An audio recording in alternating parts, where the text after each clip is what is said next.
To begin. Are you watching closely? To begin. Clytus, I'm bored. How to start.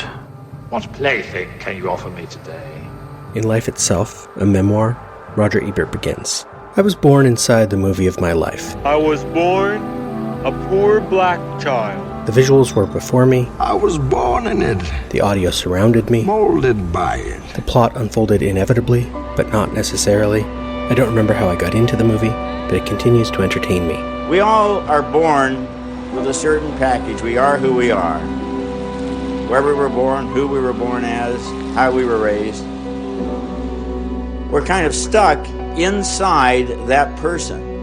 And the purpose of civilization and growth is to be able to reach out and empathize a little bit with other people. And for me, the movies are like a machine that generates empathy. It lets you understand a little bit more about different hopes, aspirations, dreams, and fears. It helps us to identify with the people who are sharing this journey with us.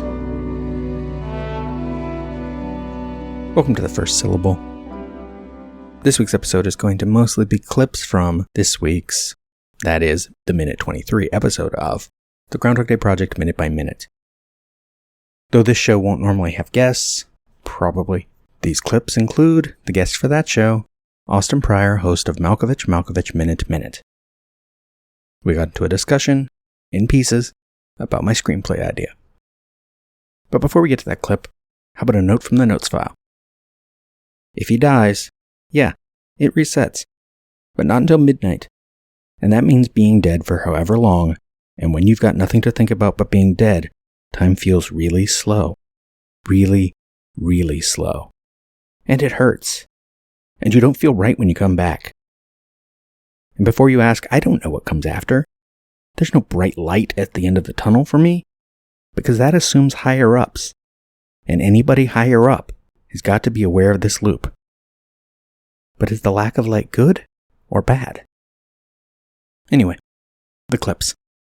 The parts that I already kind of know. Yeah. I had a very specific vision of the first scene. And I'm going to do a sort of behind the scenes discussion of this stuff. And I think one of the first ones I'll do is discussing that specific vision of what is that opening scene. Nice. Yeah. That show will be called The First Syllable, because the title of the time loop is the last syllable of recorded time, which is a line from Macbeth. Okay. That is really, it's in the speech that most people just quote, the sound and fury line. You're right. Yeah. I was just going to say the last syllable of recorded time. That's a really good line. What writer? That must be a good writer. Oh, it's Shakespeare. Yeah. I hear he's good. And no one's used that line because they always go for sound and the fury. Sound and fury signifying nothing. Yeah. Because that's exciting.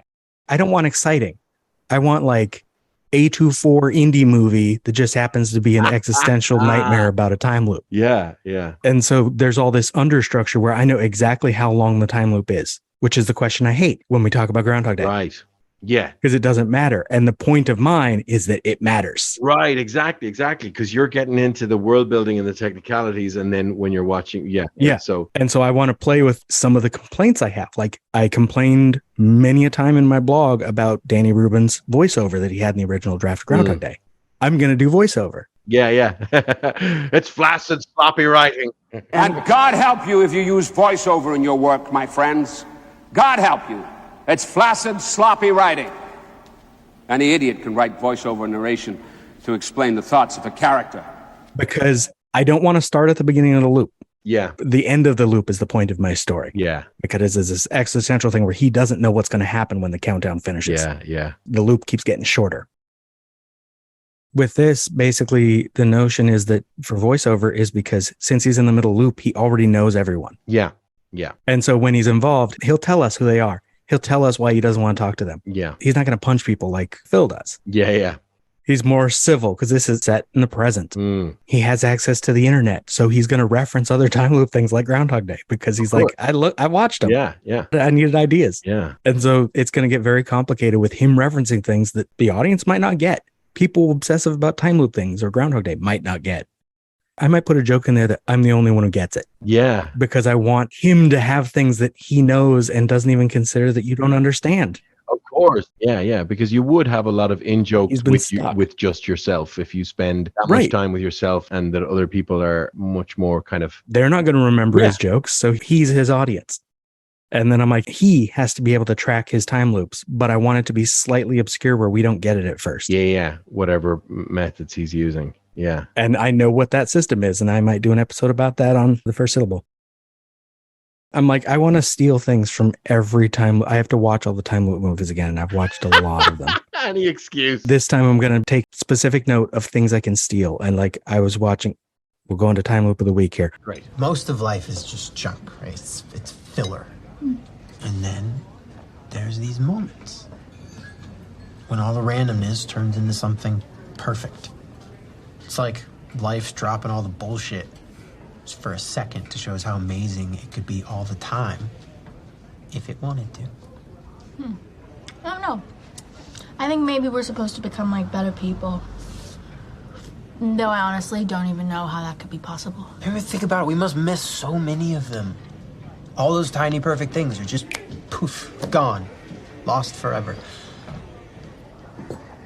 But not today. That is a disturbingly inspirational idea, Mark. It's a perfect day. You couldn't have planned a day like this. Well, you can. It just takes an awful lot of work. Time. The last revision is what counts, apparently. What if we found them all? All the perfect things in this one town, in this one day. We could collect them. I was watching 12:01 p.m. and there's this bit where he's sort of starting to explain what's going on. She's like, well, I certainly wouldn't want to have the problem you're having. He's like, well, you can say that again. Yeah. And she says, well, I certainly wouldn't want to have the problem you're having. And it's like this Zucker level joke. It is. That's and I'm like, I love it. I really like that moment. Yeah. And it's like she's just being funny. She's just being funny. And he's just like, that's a fucked up thing to do to me. Is to put me in a little loop like that. You know what I mean? It's like, if you knew how nasty that is. Spoilers for a script I haven't even written yet. This is sort of the tone I want mine to take, is that this bounce is going to go on. Yeah. But my version, it's shrinking. Oh, every day is a minute shorter. Yeah. And so it has a finite amount of time. And that means the lead can contemplate what happens at the end of it. Is this the end of the universe? Yeah.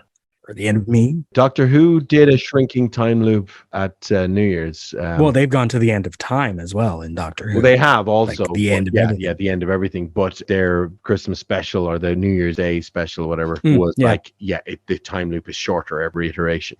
But yeah, sorry, we've kind of skipped ahead and not even introduced 12:01 p.m. So I mean, it's very simple because the loop is an hour.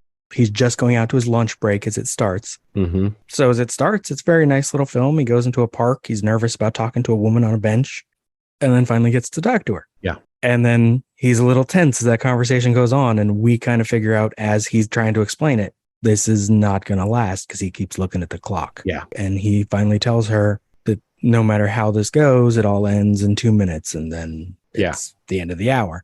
And it jumps back an hour. So at 1 o'clock, it's jumping back to 12:01. Maybe I need to play with this, is that in this movie, he doesn't have time. He specifies how many times the loop is gone. Yeah. And it's few. My version would be like multiple loops in. He's like, this is the person right here who believes me every time. Yeah. And so like, and whenever he needs a conversation, he sits with them. Yeah. And then he's got those people who's like, no matter what I say, she doesn't believe me. Yeah. So he doesn't even talk to that one. Yeah. He's like, I'm done. That's great. He knows who's easy to seduce and who isn't. That kind of thing. My twist is that his attempt to seduce the woman who's actually main character fails. Right. And I have a specific reason why. I've already got an idea of how that scene goes. Okay. But then she's going to remain a main character because for some reason she's the person who believes him. Right. Every time. Yeah. So it has to be platonic. A couple of different thoughts I'm want to pin down now. One is like, it's just like, I guess I was going to say to you, how are you going to do your film with like, given what a low hit rate there is of good time loop movies, maybe you tolerate them a bit more than I do. You make it eccentric and weird. Yeah, but also you're going to be taking this kind of comprehensive look at the genre, so you're going to be playing with the genre and the tropes of it as well. And we come into the story. He's already done all the tropes. Yes. He'll have flashbacks where he tells you what they were. Yeah, and how he got here. Yeah. But I want to come into the story near the end. Yeah. So that he has a reason to be like talking about this, and he talks right to the camera. And okay. Yeah. Very 90s. So it's going to be a weird time loop because we're not experiencing it in order. Oh, where he did. Okay. So we're a bit Eternal Sunshine, non-linear then as well. Mm-hmm. The other thought I had was like maybe a good way to make a version of this would be a gender swap. Yeah. Because I think there's just a lot of, we are now much more aware as a society of how shitty it is for women to have men hitting on them in all these different scenarios and all these different situations when they just want to go about their day, and how widespread it is, and just like men slowly realizing, he said what? And how many times does this happen to you? You know, it's like, this is insane. And then, you know, the kind of examination of like, yikes, I was kind of that guy, you know, and the self-reflexive, well, hopefully self-reflective, that like, if you made this movie now, I think you'd have to start with a gender swap and then see, I'd be interested to see what other changes you would have to kind of make. Or you do what other ones do, is change genre completely so that you can just do other things. Because now time loop is shorthand. We know what it means. Yeah. Jump so off. You can go and make it a heist movie now that involves a time loop, or you can go and do an existential examination and make it a time loop or whatever. Yeah. Yeah. And so then it comes down to structure of the story you're trying to tell. Yeah. And I don't want to hit into... No, I want to hit as many of the tropes as I can. Yeah. But hit them like in at an oblique angle. Like lampshading, commenting. Yeah. These are problems. Yeah. But they are part of the story. You want to Ryan Johnson that shit. Yeah. Yeah. Subvert expectations. By giving you exactly what you expect. The double flip back subversion. That's the trick. Yeah. And that's how you use the voiceovers. The voiceover doesn't tell you what the story is. Yeah. The voiceover tells you what you don't know and can't know. Most voiceovers in modern movies are the beginning of the movie, maybe the end, and they're brief and they're wastes of time. Because we don't need them. If we can't figure out who your main character is and what's going on in your world in context, you didn't do your job well enough. Yes. Or you need to make voiceover part of the story. Okay, so that's what you're going to do. Yeah. Okay. Is his ability to talk to us is the same as his ability to like talk to himself. Is like keep track of the things he knows. Cut. It's a past stuff that dreams are made of. You're still here? It's over, Johnny. It's over. It's over. Nothing is over. Go home. Nothing. You just don't turn it off. Go.